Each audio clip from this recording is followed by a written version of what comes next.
Hey everybody, welcome to another episode of Behind the Brand, where we feature the top sales associates at Illustrated Properties, the top sales associates in all of Palm Beach and Martin counties. And today we have a fantastic guest. He's been with us for 29 years. He's Mr. Consistency.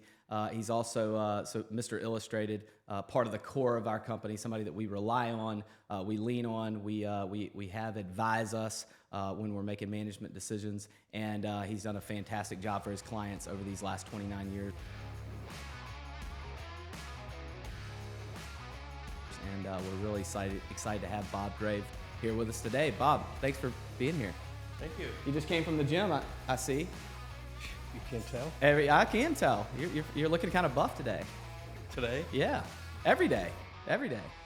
How you're consistent, and you've been doing this a long time, and this is a very, very difficult business to operate on a high level as you have for this time.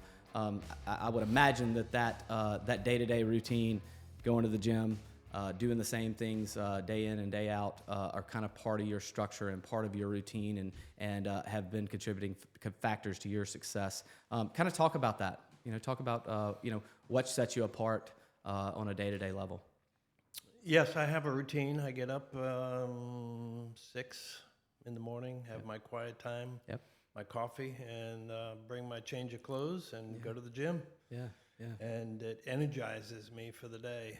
Yeah. And then, my routine is go to the gym, go to the office. Yeah. Somebody told me, you win the morning, and you win the day. You win the day, you win the week.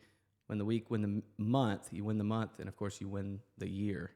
And it gets to that tipping point where things start to compound on each other and success starts to happen. And obviously, that's what we see in your business every day. Right. So, how did you get in the real estate business? How'd you get to Illustrated? You've been doing it a long time. Well, I got into real estate in 1978. A friend of mine had gotten into real estate. He did well. I got my license mainly for informational purposes, but then I started doing it, and I failed over and over again for years. It was a struggle, and got out of real estate for 3 years in 1989 with the S&L crisis. Wow. Sold insurance for 3 years, and that sucked. Yeah.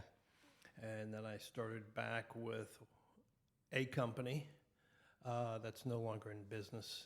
Yeah. But back in the 80s, I had my own real estate office. It was a franchise veteran real estate. I specialized in first-time home buyers, FHA and VA. Yeah. And so after I came back in 1993, spent a year with that one company, and then was recruited and went to Illustrated with a couple of other agents. And back then there was only 4 offices.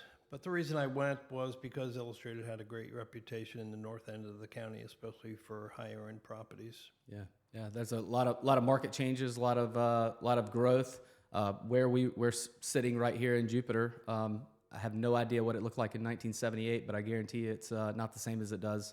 It is right now. I should have bought more real estate. We all should have. Yeah, should have bought it all.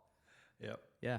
So what you talked about the savings and loan crisis in the late 80s, and then of course we had the big boom years of really from 2002 to 2005 or 6, and then of course the Great Recession, and then the big boom over the last several years, and we're not in a recession yet, and I think everybody's trying to change the definition of what a recession is right now, and so there's a lot of fogginess and unclarity out there. What's happening in the market? What are your buyers and sellers seeing out there? What are they needing that they didn't need before?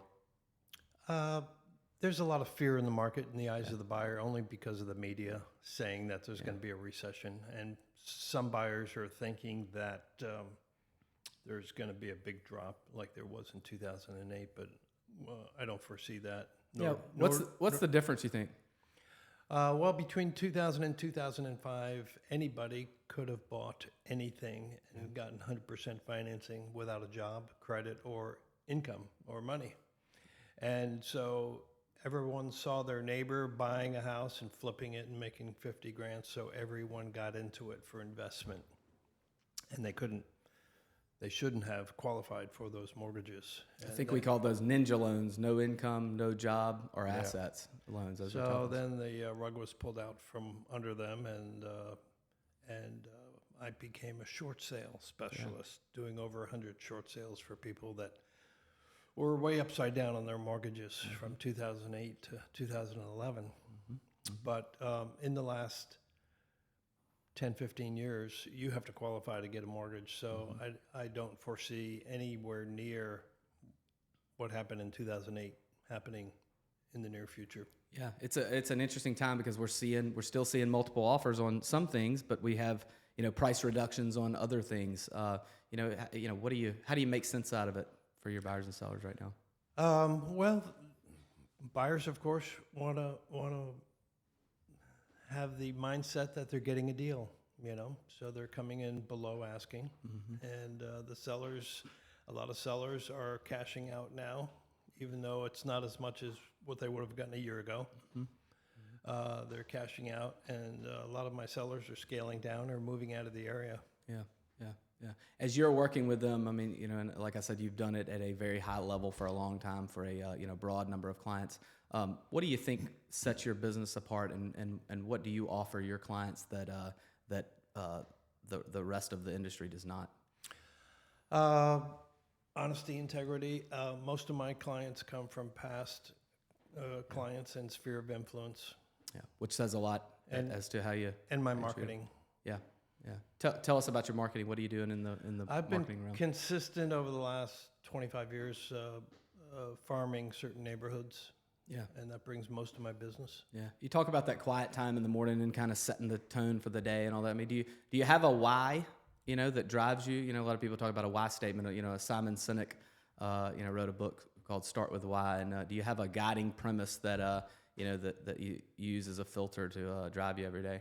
My why is my wife, my 6 kids, and my 12 grandkids. Yeah, it's a lot of kids and a lot of grandkids. You don't forget their names, do you? Every now and then.